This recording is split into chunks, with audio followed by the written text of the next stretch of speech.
First thing to say is thank you to everybody for coming out tonight. I know that coming out to a community event on a cold Thursday in December is not necessarily everybody's first choice, but I'm really grateful to see everybody here today. I'm Lee Rowley, I'm the Member of Parliament for North East Derbyshire, and I'm very grateful for you taking the opportunity to come tonight. And before we start, this event has taken an awful lot of organising, and it's been organised by a small number of people. So could we just show our appreciation for those who've done it and say thank you for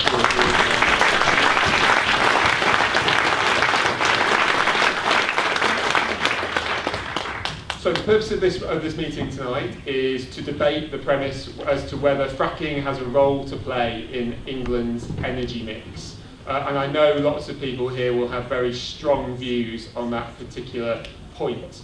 The framework for tonight and the logistics are that we will aim to finish at absolute latest dead on 9. So so there will be no going on, but it will be cut off at 9 o'clock. And we will go through a series of processes to get there. So both sides of the debate, who I will introduce in a moment, have 10 minutes to put a case to you, either in proposition or in opposition, and then we will move to questions. And I've had 11 questions which have been submitted via the organising committee already, and we will go to them first, and then it will be open to anybody else who wishes to ask a question after that, and we will continue until 9 or until the questions have run out. There are a few rules. We're all a nice and friendly bunch in North East Derbyshire, and we pride ourselves on being that. So the rules tonight are that we will stay polite. Obviously this is a debate and people can get emotional, but we won't allow any forms of abuse. I'm sure nobody here is planning on doing that, and we won't allow any silliness. And there are people around the room who, if anybody is encouraged to go and become silly, will be asking you and inviting you to leave. This is a debate, not a scrum. And I know everybody here is signed up to that, and I hope everybody stays with that. If we can try and keep it as calm and as measured as we possibly can, and definitely respectful, we need to remember the question. And I'd ask you, if you are asking questions, just to remember that and put it in that context. I will ask you when we get to questions, for questions to be questions rather than speeches, in the same way that I'm going to ask both of the people talking to keep their answers relatively short. Responses need to be heard, whether we like them or not. We don't shout people down.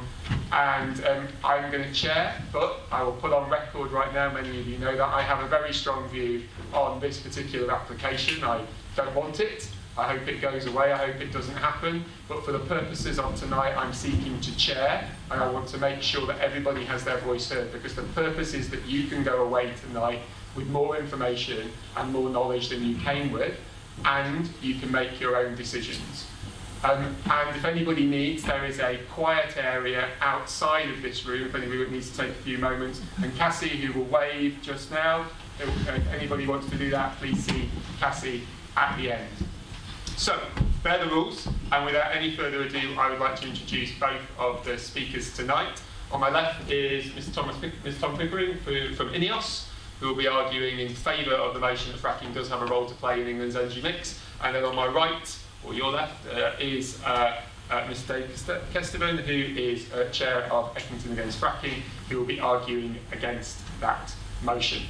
So we'll move first to the individual speeches, where each person will have 10 minutes to argue in favour and against, and we'll start with Tom. So Tom, can I invite you to speak for 10 minutes with your point?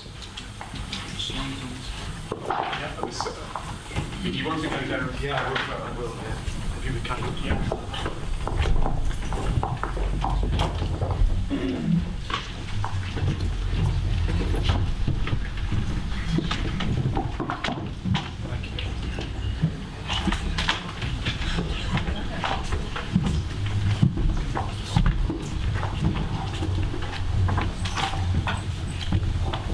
Good evening. Thank you very much for the invitation to speak. I recognise some of the faces in the room from previous exhibitions and events we've done in the local area. I appreciate the opportunity to put across our view on this, and I hope that what I have to say gives some pause for thought as well. So if I just move on, please go on to the first slide. As a nation, we've enjoyed our gas supply from the North Sea over the last 35 years.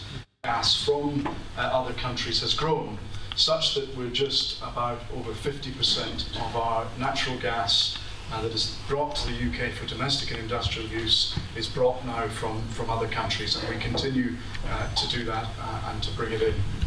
Next slide, please.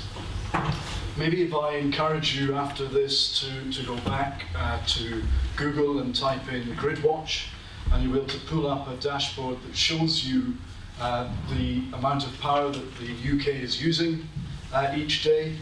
And particularly at the moment, as it's colder, you can see that that usage has increased.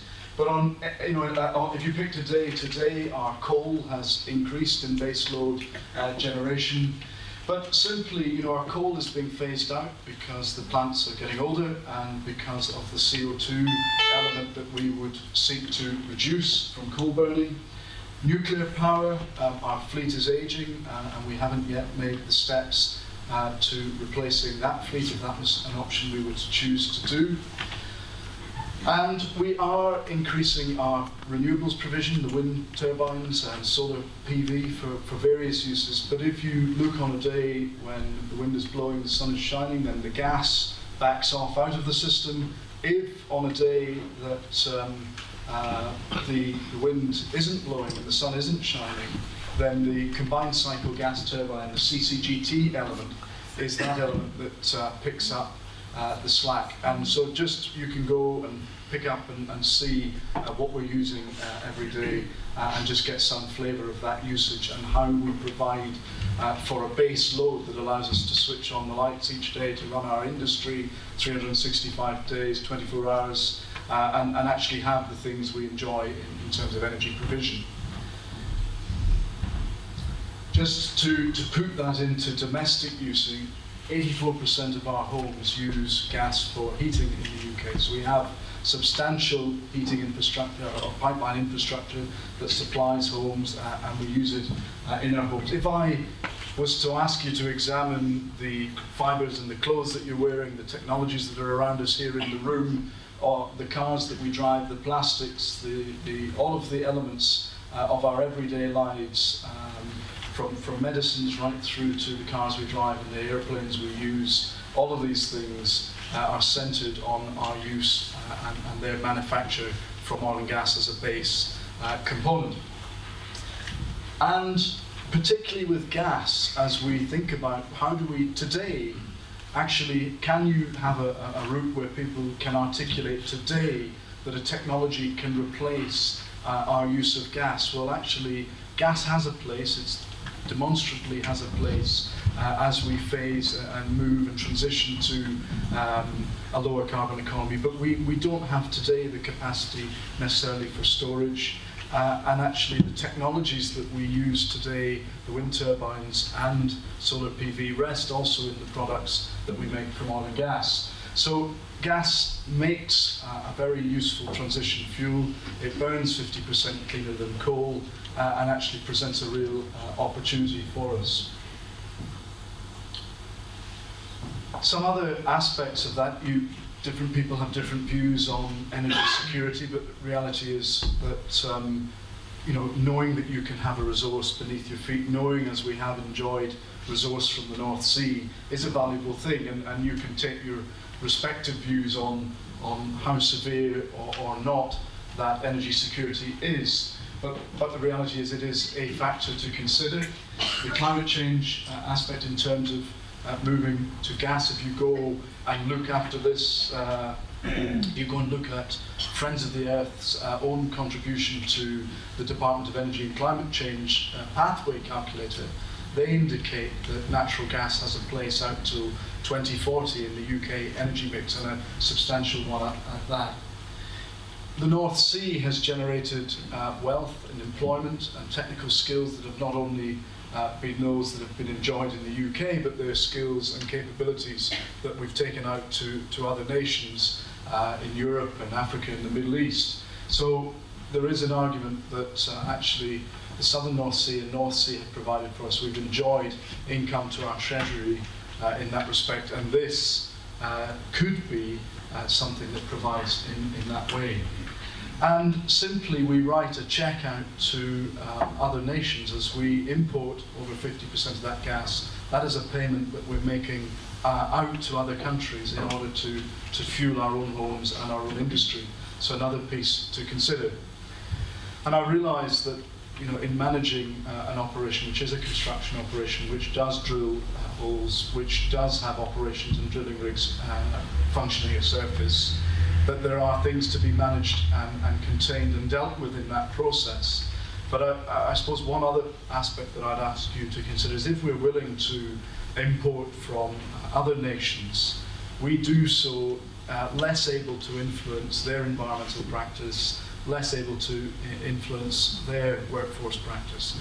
And no, that's the reality. We're going to continue using gas, and I would contend that actually in the past the UK has done a very good job, as you view our standing around the rest of the world, in managing industry and conducting operations well. So just some of those things that I'd ask you please to consider. That's the, if I, there are, you know, I suppose if I was to describe the electrification, our gas network currently, you know, we provide, and to move from what we enjoy in terms of what is plugged into our house, that gives you some sense of that cost, and just the scale of transformation we would have to move our whole infrastructure to be able to take from an electrical source. And I think also, you know, there is some argument that a strong argument that gas will provide for a hydrogen-based economy potentially in the future. Natural gas is CH4 for hydrogen molecules as well. So I think this debate is often framed as fossil fuels versus renewables, and I think it is also often framed as something that's a done deal. And the reality is nobody has drilled the shales to take the samples that tell you the content or the composition or what is present. None of that science has been done to understand whether or not this is potentially a real prize or simply that it is not something that is feasible. The geology is not right or the setting isn't right. We have all of these conversations without that basic science. Next slide, please. So I think if I've spoken to the import element, just ask you to consider those. Really, this, as I speak to the process of science, you know, everything that we're suggesting doing is that taking of historic data that exists, particularly in areas like this from coal mining records, British Geological Survey and Coal Authority records, understanding those, doing additional work to take that picture of the underground, if you like, understanding the structure, understanding what we're taking samples from, applications for cored wells to take samples of the geology and pull that sample to surface, look at the gas, if it contains gas, understand what composition is there, what is the natural fracture system of the rock, what are the pressures, what are the temperatures, really get to understand what it is that you're dealing with and whether it presents potential. And then moving into drilling horizontally to undertaking a hydraulic fracture stimulation to open up those fractures that exist naturally more widely so that gas can actually move to the wellbore and be produced to surface. And then what does it look like in the long term in terms of gas gathering, in terms of the bringing of that to central points, the sites that are on the landscape. And so all of that goes through the planning system principally, and through all of that stage, if we were to advance through that planning system and actually get to take the science and do that, then we would be describing whether or not this presents a real prize by 2019. Next slide, please. So there is a regulatory backdrop, not just the planning system, but also the HSE, environmental regulator and engineering regulation that sits behind it. Next slide, please. And in summary, you know, the points that I have made to you that I'd ask you please to consider as we do this. And simply, I realise that there will be some questions tonight. We have lodged appeals non-determination in the planning application. I have attended personally a number of exhibitions, one-to-one meetings with people, town halls previously, and whilst we will pursue that application through the process that we've set out, I continue to be willing to come and to have community liaison groups to address specific issues that people have, to work in a way that manages it with the community, and that commitment doesn't go away just because of the steps that we've taken with the application. So I'm grateful for your time. Thank you. Thank you very much.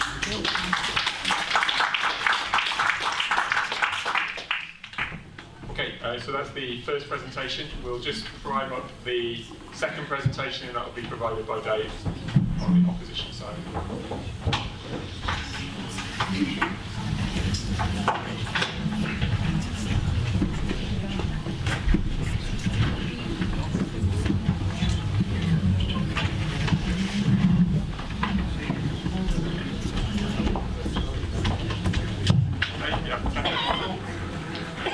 My 10 minutes start now. Well, that was good, wasn't it? The case for methane, I think that was. That's what we're going to call gas tonight, methane. Shale gas is just a very difficult to get hold of form of methane. Somebody's pointing. I can't. Okay, so does fracking have a role to play in the British energy mix? Or I've got to subtitle this, if I can get it to go. What we need is, I need to be able to see that. There. Cool deal. I need Richard. Can you do the flicking slides for me? You're going to have to be my pointer. Ah, Richard Pointer. Shale gas, why bother? Right, why do I say that? Security of supply. Actually, I've got it working. Sorry, whoops, we'll come back one. It's all over the place. Right, gas security of supply. That's what we're all worried about, isn't it? This was published by the government this year, October, last month, after they announced the debate. I was so delighted. 23 pages of it, or 27. It's somebody examining exactly that question, that scare story of what happens because North Sea gas is right, North Sea gas is running out. And it says basically, we've got loads of infrastructure here. It looks at all different scenarios. If the Russians turn the pipes off, if we get really cold winters, if our LNG comes down. And it says, under all eventualities, we are secure in our gas. If we don't have shale gas, we still have gas in the taps. That is guaranteed. Thank you very much. That's a government report, October. And then another one, and it gets round to shale gas, because it's like somebody's been forced, you've got to mention shale, you've got to mention shale. And so it goes and says we have absolute security supply, the government believes, the wording is wonderful, the government is optimistic, conservative estimate, assume no shale contributions in the forecast period. Okay, so we've got enough gas, methane, without shale. Now, forward from, this is the Clean Growth Strategy, also published in October 2017 by the government, with a forward from our strong and stable leader, bless her, is determined to leave our natural environment in a better condition than we found it. Clean growth is not an option, but a duty we owe to the next generation. Yeah, all that stuff, I actually agree with her. I really agree with her. And there is 173 pages of this report. And here it is, it's here if you want to read it afterwards, or get it online. Do you know how many references to shale gas there are in that report? 173 pages. 0. Okay? She talks about future energy scenarios, or rather Greg Clark who wrote it, or people who did.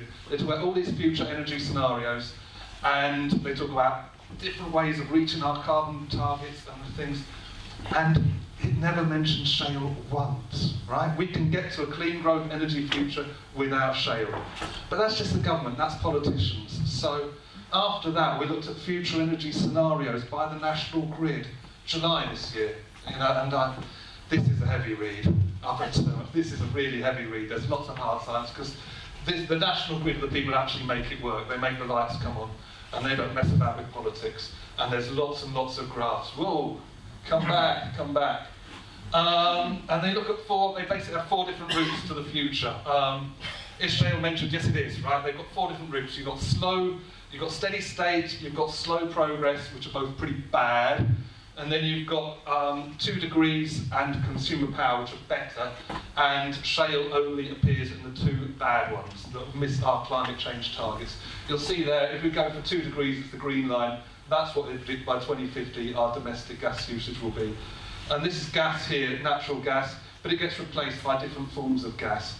You know, methane, so I couldn't just say. So it's a long read, but basically, you know, it says that we can get to a future. And this 2 degrees thing is not something to be messed about with. I'm going to get to climate change in a bit.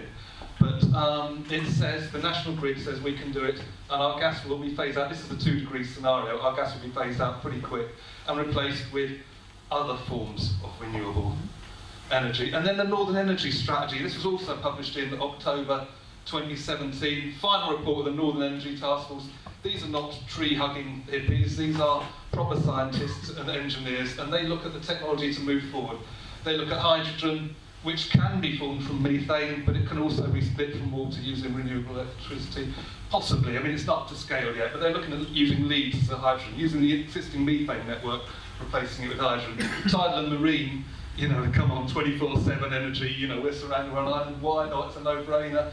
Storage, yeah, there's a third of Sheffield sits on top of empty coal mines. You can fill them with water, you can store energy there. And nuclear, you know, yeah, as a green person, we missed the nuclear. Living without nuclear, we missed that a long time ago because we haven't acted on climate change. But this is from the same report. That it says, shale gas has garnered significant opposition from local communities. Yeah, that's you lot, well done. And maybe too environmentally risky to proceed with. This, and also it says this can only happen in conjunction with a major step forward in carbon capture and storage. Carbon capture and storage has gone nowhere. Okay, batteries have gone a long way, PVs have gone a long way, carbon capture and storage, nowhere. So you can't really use it. So the next section, that was why bother, because we don't have to. Like all those people saying we don't have to, why we mustn't. And here, this is where I'm going to talk about climate change, industrialisation, infrastructure, health and social licence. Okay, climate change, this is my specialised subject. You know me, I'm a gardener. This is temperatures since 1850. When I started my job around here, we were just going up, going up, going up. We are really going high now. 2015 was the biggest jump in global temperature ever in 1 year. 2016 was hotter still. It's looking like 2017 is going to come in between 15 and 16. And the reason it's doing that is because we're burning fossil fuels and we're putting CO2 into the atmosphere. Right, and that's since 1750. This is the last, so it's going up. But everyone says it's a cycle, isn't it? The climate deniers who have been funded by fossil fuel industries say it's a cycle. And with ice core samples, we can go back 800,000 years, and we see that it is indeed a cycle. It goes up and down, up and down, up and down, and we are here now, okay? We are 404 parts per million. It's never been above 270.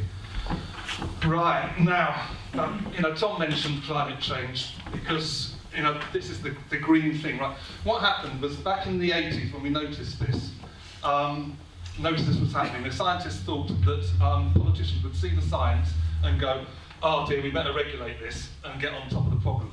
But they didn't, because the fossil fuel companies came in and they funded deniers to question the science. And that's been their policy for 20 years, and it's been very, very effective. But it's running out now. I mean, they use the same people that the tobacco industry used to cast out on science, that science. Anyway. But they can't deny it anymore, so they've got this new strategy, gas the clean energy, right? Because you get twice as much energy per unit of gas than when you burn coal. But it's a fossil fuel, it's taking it out of the ground. And you can't reach our 2050 targets by taking fossil fuels out of the ground, especially ones that are really hard to drag out, like shale gas. But climate change for me, whoops, come back. I took this photo today in the kitchen garden. We call them Herbert's daffodils. They're always the first daffs to flower of the year. They're usually about a week or two before the other ones. It used to be end of March, well, at the beginning of April, beginning of March. They're nearly in flower now before Christmas, right? I was panicking in 2015 when we had crocuses out before Christmas. Now we've got daffs out before Christmas. We've got to take climate change seriously. And that means keeping fossil fuels in the ground. But I know, especially shale, right? Okay, this is in the wrong order. We've got to come back to that. Right, the other reason, so we mustn't do it, is the industrialisation. And this is one of INEOS' slides. From way back that shows 30 well pads in 6 kilometre squares. A huge amount of energy. If you look at the EROI, it's energy return on energy expended, for shale gas, you get a lot of energy out. There's so much energy to put in to build all these well pads. These are truck movements. They're talking about building one well pad.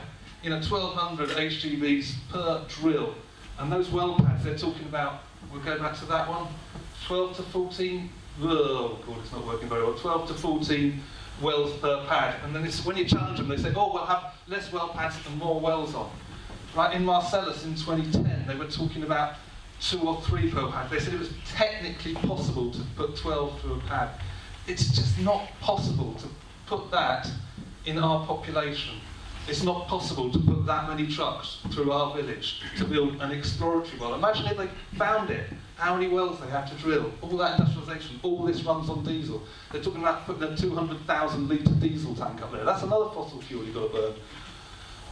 And this is one of the trucks trying to get into Kirby Misperton. Snowden Lane, it's not going to happen.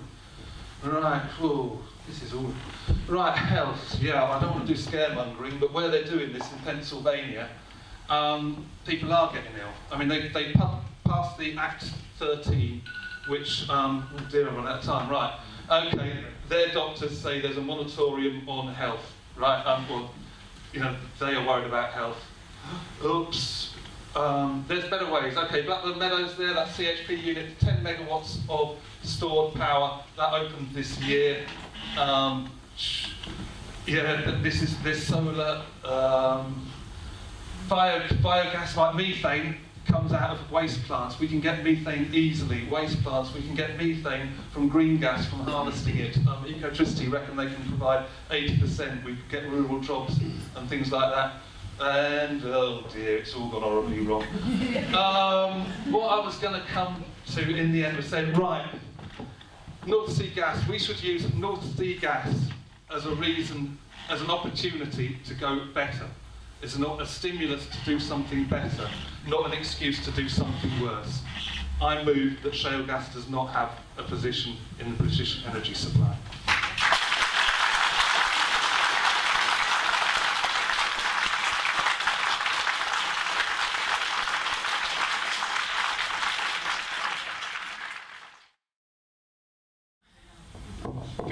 Beverly Seymour, please, and then after that we will come to Alan Finney, Janice Green and John Rose. Beverly Seymour? Make it, Lee. Okay, no worries.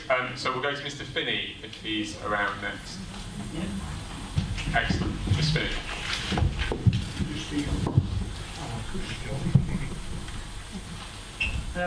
What is your view on the statement that when methane leakage is taken into account, shale gas is dirtier than coal? So is shale gas dirtier than coal when methane leakage is taken into account? Tom? The figures that you will be raising and have read are from the United States, where in some areas like Dakota, where there are oil shale with gas present, they have vented or flared, or where there are issues with the standards to which infrastructure, the gas carrying pipelines are built, and leakage. Actually, leakage from wells is not the issue that is raised in the US, but rather the pipelines and the flaring within different, or release within different regimes. Actually, in the UK, simply we have over 80% of our homes receiving gas safely managed in a way, and the reason for that, because we have a very strong pipeline inspectorate and management regime. All of those same regulations to containment and management and safety apply, and therefore the same context of methane management that you described that comes from the United States is not the same environment to which we operate and contain methane in this country. So just to clarify, you accept that methane leakage, once it's taken into account in the US, shale gas is as dirty as coal, but that wouldn't necessarily be the case in the UK, but you're accepting that that's the case in the US?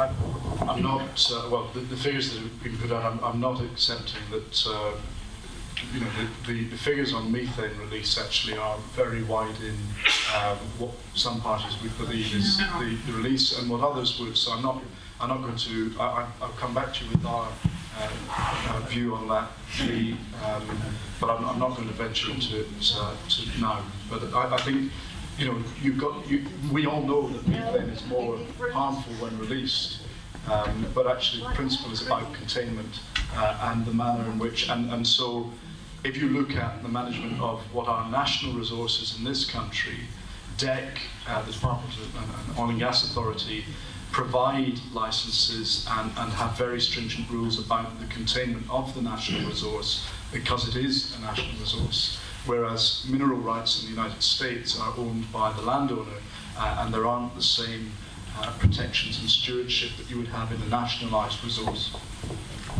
Dave, your view. Okay, yeah, you're right to be worried because in the short term, the first 10 years, methane is over 100 times more greenhouse heat trapping than CO2. And if we carry on at the same rate, we're going to hit 1.5 degrees within 10 years of now.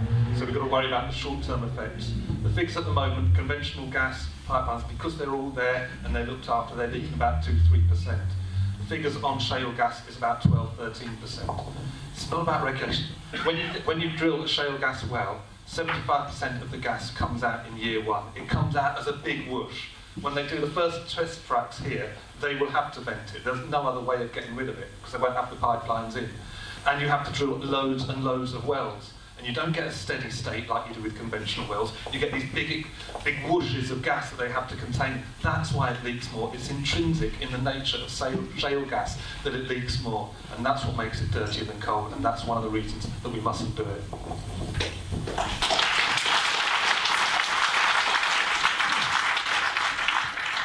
Next question is from Janice Green, if she's in the audience.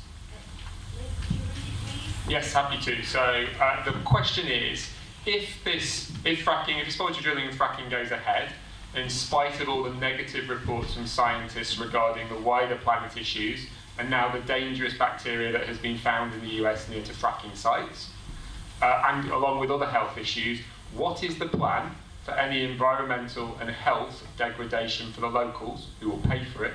And indeed, will they have a robust emergency plan in that event? Tom. So what happens if there's problems with health? Well, I think the first piece is like any of our operations, you have a starting place of occupational health management with our own employees in terms of how you manage a work site, and that's true of any. So I think you start also with the identification of the things you're using, the potential pathways to causing harm, as you would with anything, be it petrol in our forecourts. You examine that, you put in place barriers of protection and management, and you put in place monitoring. And that is the same monitoring, I think, that I would like to sit with the community liaison group and map those concerns and actually have the monitoring in place that people can buy into and work with us as we conduct the operation. And that comes down to monitoring and to ensuring what we do. And we do that through the environmental regulator. We set out what we're doing, and it's against that backdrop that occupational health is managed. Dave, your view on the health implications? Well, can I just say that that is your workers, and if you have kids in the school, you're going to be subject to... Well, there's 600 metres. It seems that there isn't a plan for that. They write a risk assessment and they say, the risk's low. They'll be all right. We get our permit, 1,600 quid to the Environment Agency. We got a permit, off we go. Wherever it's been done, there's been issues with health. I'm just fed up of saying it's going to be different this time. It's it's been bad in the States, but don't worry, it'll be different this time. It's like some abusive boyfriend comes back. It's going to be different this time. Don't worry. What about Alberta?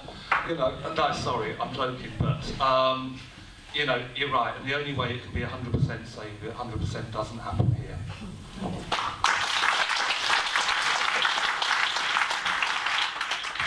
Mr. Rose, do you want to ask your question? Yes. Should this go through to a production phase, what benefits does you perceive the local community in view of all the problems it will bring to actually get to that point? Do you actually see that we're going to benefit, we're going to see lower energy costs as a result of all this? Where benefit the community? Because we've got a problem with all this while you're actually doing the exploration. So the question is, what's the benefit for this local community if it goes ahead? Tom? I think there are a number, over time, as you sorry, I'll try and hold this mic. Is that better? There are a number, over time, as a business scaled, there would be employment related to it, both direct and indirect. And I think that's true, if rather than trying to project into the future, if you look just at the past, either our southern North Sea or the North Sea started by bringing external technical expertise to get it going, and through time, British people, Scottish people have enjoyed direct employment, and it's no different. It's very true of any oil and gas development over time. We as a company have said that our contribution would be a 3% of revenue to the local communities. Why? Because actually it is a construction operation and there is activity going on, and we think that it's right that some community should benefit in the same way wind farm trusts or other developments have made that contribution. I think beyond just that, we nationally, when it was described earlier that all of this goes to Jim Ratcliffe, that's not the case. The government meter gas production as they do in the North Sea, and they take 50% of that production revenue to the National Treasury, so that we benefit as a nation, as individuals, by the collective revenue to Treasury and all that is spent on, maybe not so visible in our lives. Additionally, there are business rates on these sites of 2% as well, so that money would go directly to the local authorities in these areas. But I think really importantly, and it's been voiced very clearly to me throughout this, is no matter where you sit on the debate, demonstrating to people that we do this well, that we do handle the sites properly, and that we can somehow get to a community group where we discuss and set out the issues and monitor them. It's only then when people are satisfied that we, the things that you are hearing from others on the other side of the debate, that they're not true, that they are managed, and that you're satisfied with that, then actually people say to me, and then we'll be satisfied with employment, and we'll be satisfied with monies coming in. But I think very clearly what is voiced to me is that people want to see this done properly and done well before the money matters. You've never done it before. You've never done it before. Yeah, I mean, that's the thing. They haven't done any shale gas exploration. They're a chemical plant. And if you want to look up the health and safety record of Grangemouth, I'm talking to Cassie about the health and safety record she's got. It's not great. What was the other thing? 50% of production revenues from oil sea gas production in 2013. George Osborne halved that for shale gas operations, so we get half of that now. So we could kickstart this endeavour. Treasury anyway. Sorry? Yeah, and the bit that comes back to the local authority will have to spend on repairing the roads, because they'll be falling apart, won't they? I forget the question. The question is, what will the benefit of the money? Oh, right, yeah. So I talked for an hour. There was a couple that went out to Pennsylvania. They're from North Yorkshire. They went out to spend a week there to see what it was really like. They found empty hotels now because the shale gas boom moves through town quickly. They found tourist galleries, art galleries and things like that. The tourism fell off because people stopped going there because of all the traffic. It says in their thing there will be disbenefits to the local community. That's what we're looking at. We're looking at the riding schools will shut down. I expect walls will shut down because you won't be able to get in or out because of all the trucks going past. Local employment suffers, and if you look at Pennsylvania, it's not a rich state. Nobody makes a lot of money out of shale, but a lot of people get a lot of discomfort and a lot of worry and a lot of stuff out of it. There's nothing in it for us.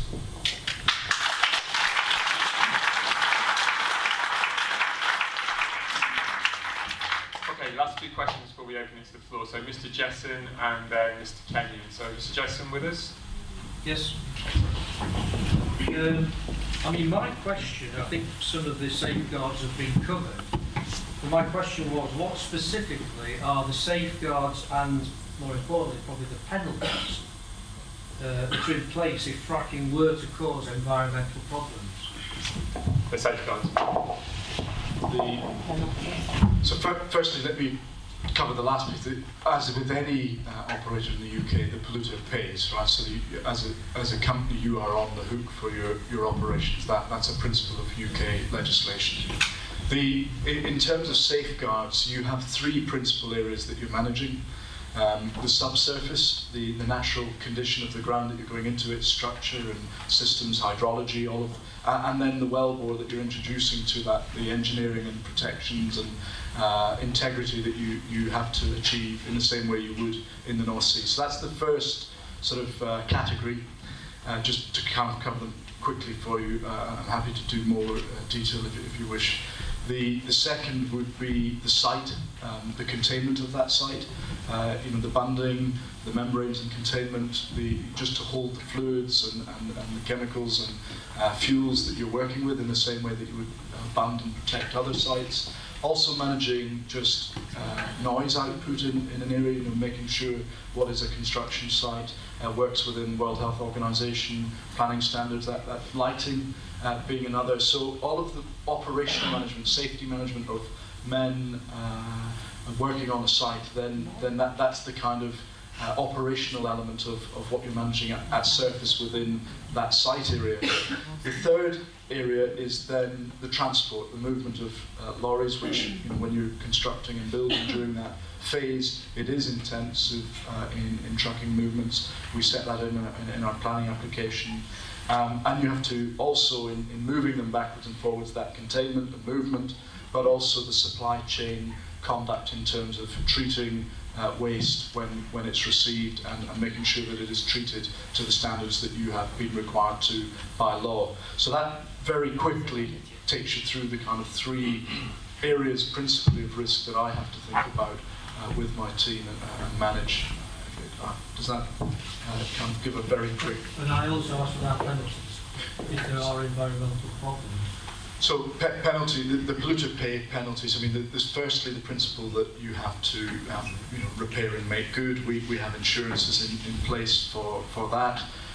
You then have any pollution insurance, which you have, that we would also insure for that type of risk in the same way other industrial operators or plants would have.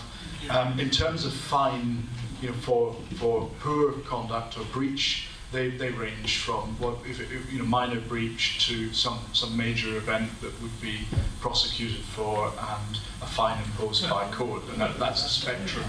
Before you hand the mic over, is there continuous independent monitoring of the process?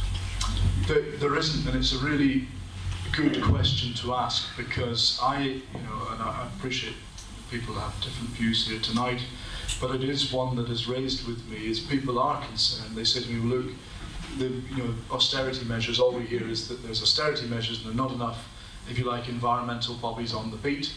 And I've said time and time again in front of audiences that it would actually, given the confidence level that I'm facing, it would be very helpful to me, and I hope that you would raise it with your MP, that to have some full-time specialist resource that the community could rely on being present on site during these early phases, because to start to win that confidence would actually be a good measure for both me and for the community. It's not possible. It's not possible to, in every industrial site in the UK to have independent inspection. That's not a realistic proposition. But I would agree wholeheartedly that in these early stages, where social license, public confidence, and some of the issues that are being discussed, I think it would be massively big and decent step if we were to get that from government. And I think, hopefully Lee, when he hears that type of concern, will be able to raise a conversation. Would INEOS be prepared to fund that directly? I think that's a very interesting question. So I'm happy, Tom, to commit here and now to finding a way where I create an organisation where we open a bank account and you will put enough money in to fund one FTE to support independent monitoring. Is that something you're into here as well? Open the door to private businesses paying for nurses, teachers and every other public servant as well while you're on. Thanks, Dave. Yeah. So to answer your question, Lee, I would, as you know, when we've met and I've discussed and I've raised this with you and made very clear when we've met, it is something that we would sit and consider. But you also know that we have to work the detail in terms of the science and how, if it would be trusted. There's no point funding something if people cannot have the confidence, and the principal issue is we are happy to commit funds to that confidence. We always have been and continue to be, and that I make as a public statement. But actually what is required is to sit around the table with you and with others, and perhaps you'd be willing to lead that, and scope that, and scope the science and scope the basis of trust, and actually you would have my full support and willingness to fund what was necessary to do that. So what we'll do there is we'll take that away, we'll see what we can do, and we'll come back to everybody with you. I'm committed as your Member of Parliament that if this goes ahead, and I don't want it to go ahead, but if this goes ahead, then we will try and find a way in which INEOS pay for independent monitoring with independent people appointing that monitoring. We'll see whether it works or not. So we'll come back. May I just ask? Just give me 1 second, sir. Dave, your opportunity. I'll come to you, sir. I think the thing you were getting at is that they self-regulate. They fill out a form at the end of every week and tick boxes and say we haven't had an accident this week and everything's been good. The breach of the bunding, we've seen that at Preston New Road very recently, where the bunding was, these places have accidents all the time. The wellbore integrity, the only well that's been fracked in this country, in Lancashire, the wellbore integrity went with the earth tremors that were caused when they put the water down the well. We've got a track record of failure in this industry, in this country. We've got a bunch of people who've never done it before saying, trust us, or maybe, we'll pay somebody to come in. It's not good enough. Okay.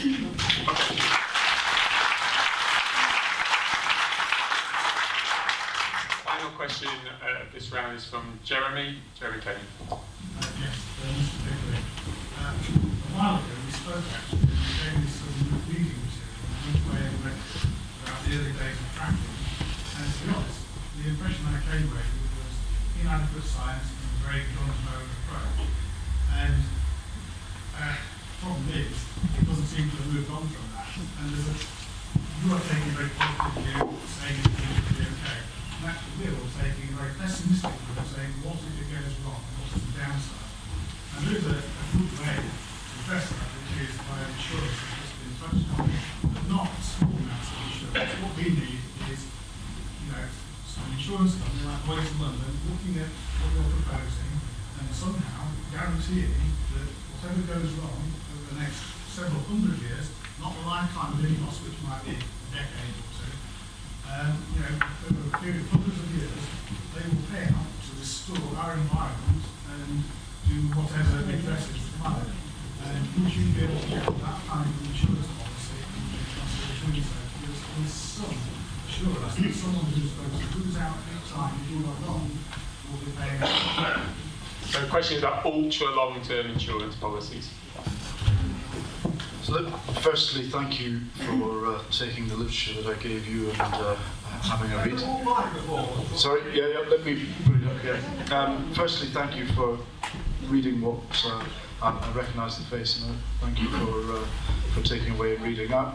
What I would say is that I hope what I'm describing to you is not that I'm absent what has been learned in the US and haven't considered what I've just described as the three principal areas. I think it would be very easy to sit down and describe the methods by which that is managed, and you can look to the US to really understand the things that you are managing. And equally, it's very important to get the context here right and make sure that the surveys that we take with the steps of science, through seismic, through core drilling, and ultimately deploying a horizontal and a frac, it's through those stages and through that monitoring that you build the confidence. Yeah, the experience from the US is that every time that the groundwater is polluted by the frackers, the fracking company denies responsibility and then pays people off and puts gagging orders on them. That is what is happening in America at the moment. What we're seeing now from INEOS is the injunctions against protest taken away from the planning committee. We've got to not look at their words, we've got to look at their actions, and they look like they're being gung-ho and bullying. So I'm sorry.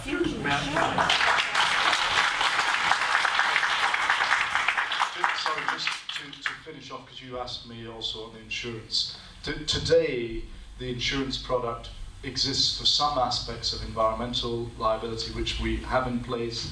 It doesn't for some other areas. It's been an ongoing issue with the industry, and it's quite publicly recorded that long-term liability, like the Coal Authority, would carry long-term liability issues if they arose for coal.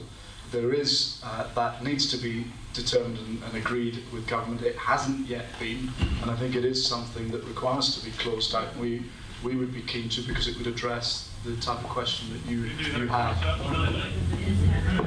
Okay. So, just come back to that. Yeah, the coal, because that's exactly right. The Coal Authority was nationalised. It's the nation was the insurance, is covering it still. And let's not let them start until something of that thing is in scale. We can have to make sure we're not Okay, there was a question about training. Does the gentleman who was asking a question about training still want to ask this question? No. And then sir down here. Well, I was going to ask about the safety concerns. Is there any safety measures, containment for a possible gas leak? It's all right bunding for the surface water. If methane shoots up in the air, how do you contain that? Can we keep answers for 30 seconds to try and get as many? So there are multiple measures of protection in the design phase, in the wellhead equipment. Could I say deep water horizon in Gulf of Mexico? So there were failures in barriers in that case, and that's a very specific one big valve example. Look, I'm describing to you the measures that are in place that are relevant to shale. I'm describing to you the measures that are in place relevant to shale, relevant to the regulatory backdrop here. And the answer is that they're through the different chain of management, in the same way we manage it to our house. There are checks, monitoring, and integrity that exist and exist today to protect us. They're no different in producing gas from the ground. Yeah, it's very different if you frack, because it all comes out in one big rush with the water as well. You've got to deal with the water coming out at the same time as the gas. You've got to separate it off into tanks. It's very different, and there are blowouts, there are accidents. So, well, that's it really. You know, it cannot be guaranteed as safe. It cannot, and so therefore it shouldn't be done in areas populated as this. Gentleman in the check shirt. Can I ask you, Tom, trying to win our confidence and build some integrity here tonight? I don't exactly know the quoted distance, but your thumper trucks, which you publicly said today you own, which we believe were a Belgian company, they're not supposed to be within a certain radius of a domestic property. Them vehicles, within touching distance of my boundary edge, which is probably about 10, 12 foot from my back door, could I have a response to that, please? But firstly, were they driving? Oh yeah, they were driving. Or were they functioning? They were doing the functioning because you could hear them wearing into the ground. Them trucks shouldn't have been testing because they stand still, and they're running a group of 3 trucks. Now, I'm just not educated bloke, but them things. I mean, even farmers don't come that close. There's plots of land there that they leave alone because they're too close to domestic houses. Firstly, it's not as simple as a distance standoff. There is what's called a PPV measurement, and Gordon has met with locals when we've had something like you raise that and gone. We're required to have monitoring wherever we're operating. So I can't speak exactly to what you described, but Gordon and I would be happy. We're required to monitor what we're doing. Your own movement. But nobody does when you're there. Hang on a minute, whoa. You monitor your own movement. Yes, we do. Yes. Wow.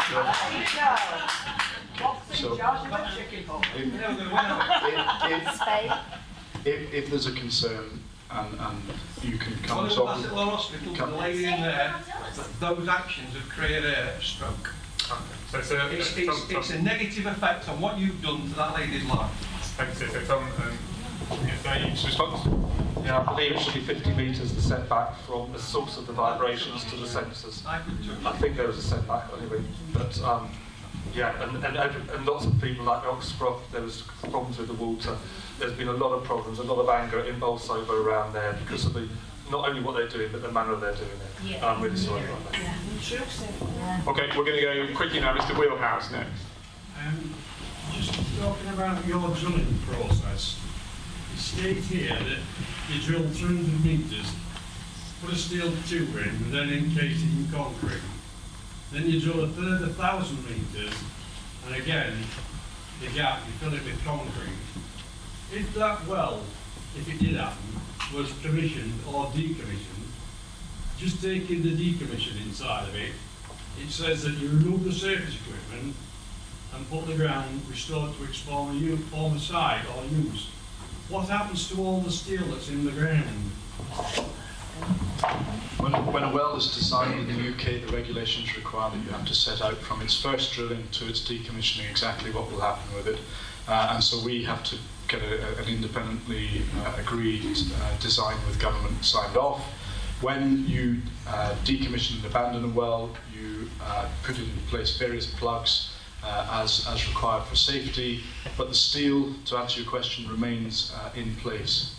1,000 metres, plus 300 metres of steel at every well. Yeah, that stays in, and eventually it fails over time. The Priesthall in Lancashire, because it broke before they got their samples out, they had to plug it.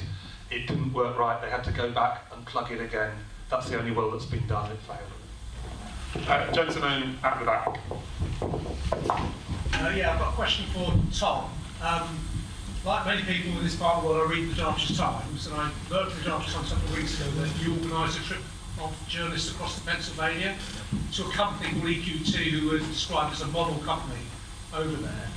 You chose as good practice to have them show the people around. I just wonder if you really think they're a company that shows good practice. This May of this year, they were fined $1 million by the Pennsylvania court for a leak that involved strontium and barium, and the court described their actions as completely unacceptable and a litany of failures in the company's design, operation and supervision of the site. Now, if that's a company in the States that you're showing journalists here as good practice, I wonder how you can really defend the idea that that's good practice, the sort of practice you want to see more of this stuff.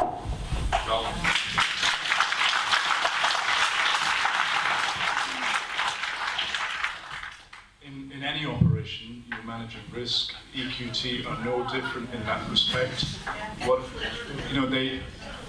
Where the court has determined, as you've just described, that they failed, then clearly they have failed, and they have to respond in the way that they have, which is to so we took journalists and we took them throughout Pittsburgh, Pennsylvania area.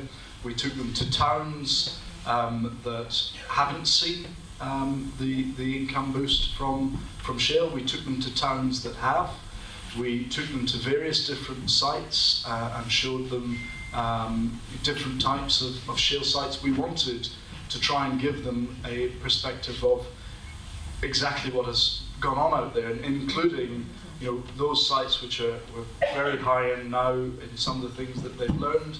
But we also spent time with the journalists talking to them about the issues and risks that you've raised today as a community, so that they could understand what is it we're trying to manage, what is it that we're putting into this regulatory context. And that was the purpose of the trip. There was an opportunity just to show them and describe that industry. That's what we did. Why did you accept journalists? Why did you accept a couple of communities with as well then? They couldn't take as many people out. Dan Hayes, who was the journalist from Derbyshire Times, said he was very tightly controlled when he was out there, by the way. But it does beg the question, which contractors are you going to use? Can we look at their things here? Because if they want to come in here, we don't know who they are. You've not specified who is going to be working. Okay, so we'll take the lady over in the right, then we're going to go to the gentleman here, and then we're going to go to the gentleman right at the back, and then we'll see how much time we've got left.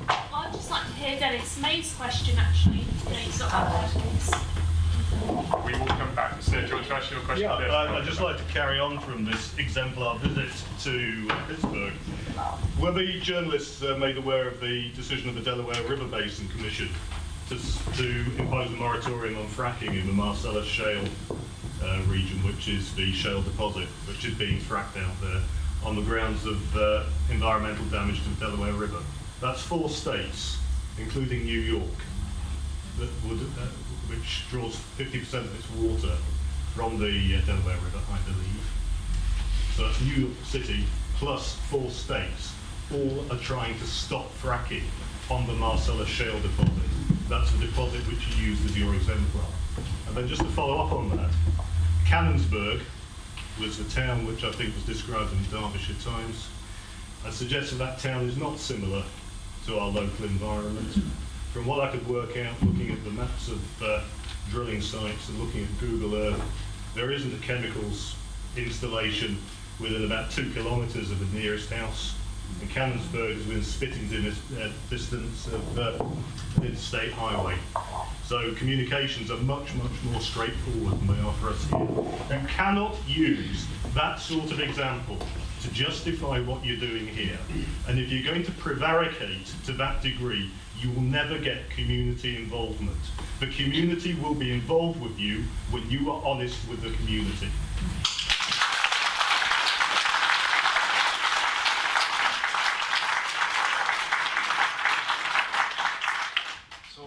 To answer your question, I don't remember discussing the Delaware River. Do you think you should have done? Well, firstly, we spent 4 days with journalists answering many, many questions from many reports that they raised with us, and you know, so I think, you know, I'm not going to go any further in trying to speak to your question. What I would say is what I've repeated all along, is that a community liaison group to sit down and to work through these things. So the straight answer is, I've told you, I didn't discuss with a journalist the Delaware Basin.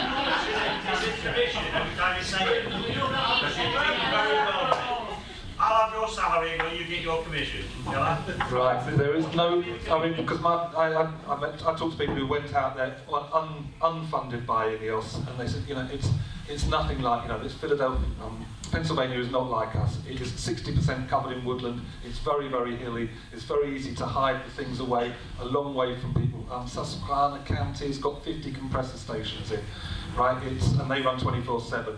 It's about the size of Derbyshire. Its population density is 50 people per square mile. In Derbyshire, it's 1,000 people per square mile. You cannot, and even with that amount of remoteness, they're used to it, they are rebelling against it, and people are getting, you know, we can't transfer it, it's not transferable. So we're going to start winding up. So, sir, right at the back, could you ask your question? Yeah, keep it strong and safe if you don't mind. First of all, nearest site, there's a nearest site. What is the financial tolerance level for this site from the INEOS? Have we got financial tolerance level? And what is your profit margin from this site? So, just to answer your question, this is an exploration site where you're taking geological samples. So at this stage, what you're taking in terms of sample tells you a bit about the economics. It tells you the composition that's there, what is there gas present. But it's not an economic question. You're doing early science to understand whether or not it could be economic. The later economic assessment comes when you drill a horizontal and you try and flow test. This site will not be something that you determine economics from in full. So it's a geological sampling well that is being drilled, a vertical sample well. What profit are you aiming for on a well if it works?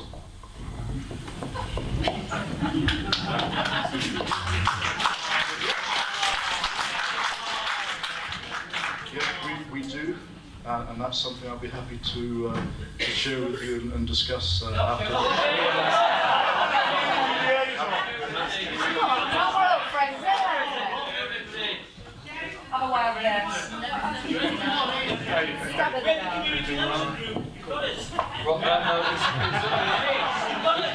This well as another cost to INEOS, and they're heavily in debt to Barclays Bank, so, oh well, no, there's nothing to add.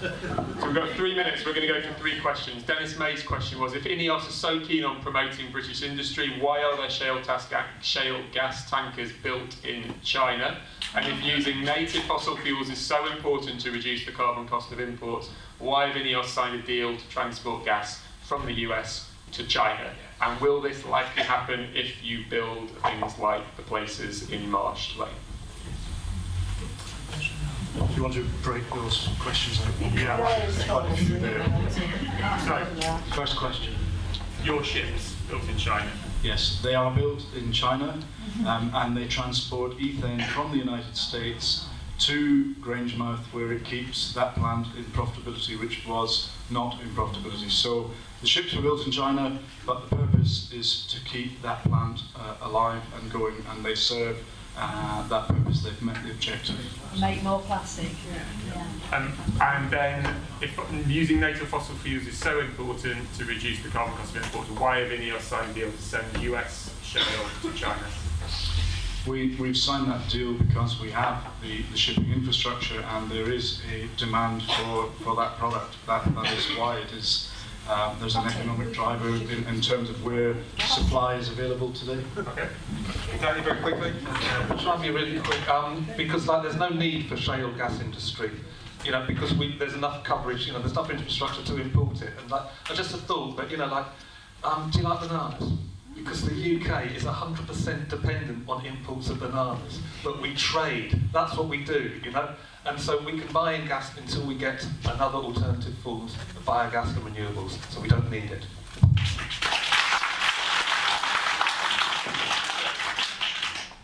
We've heard some talk about all the benefits that fracking will bring to the UK, to this area.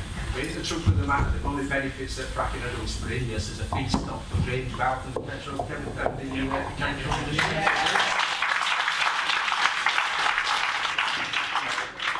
Clearly, as a business, we use gas a lot for both power generation and for feedstock supply. It, of course, would benefit our business, but we think that the volumes that are present will be far more significant than just our own use, and will indeed create a profitable business for us. And that is our view. Yeah, it's all that plastic in it. Ask David Attenborough which side he stands.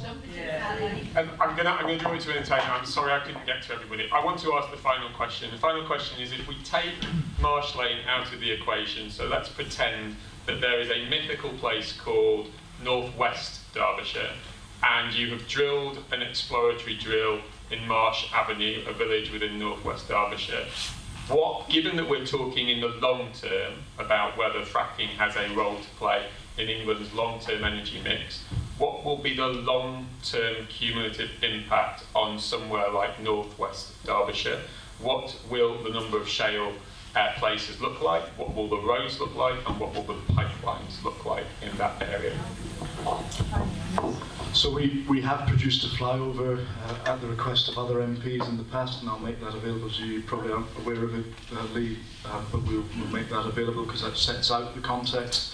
The slides that did, I hope that you, again, I'd request that, you know, when we set out those examples, there was an issue of scale which we apologised for, and we set out the case, but you continue to use them, and I find it misleading. But what we have said and what we say is that we think that you would require, within a 100 square kilometre area, 15 visible sites at surface, and each of those sites would have between 8 and 12 wells on them. Yeah, that's 15, 8 to 12, 400 wells in a 6 mile square. Ridiculous. Yeah, and then you've got to connect them with pipelines, and you've got to have compressor stations, you've got to have cleaning plants, and every time you drill, you've got 1,000 trucks. The roads will fall apart. We have not got the infrastructure to support a gas infrastructure, and we don't even need it. That's the killer. We don't need it to keep the lights on. We will not get cheap energy. We won't be employed.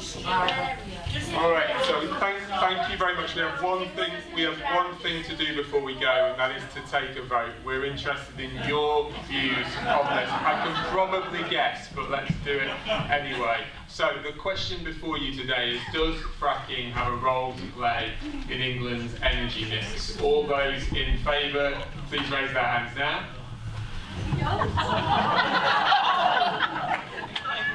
Alright, and all of those against, please raise their hands now. Thank you very much. And is there anybody who is abstaining?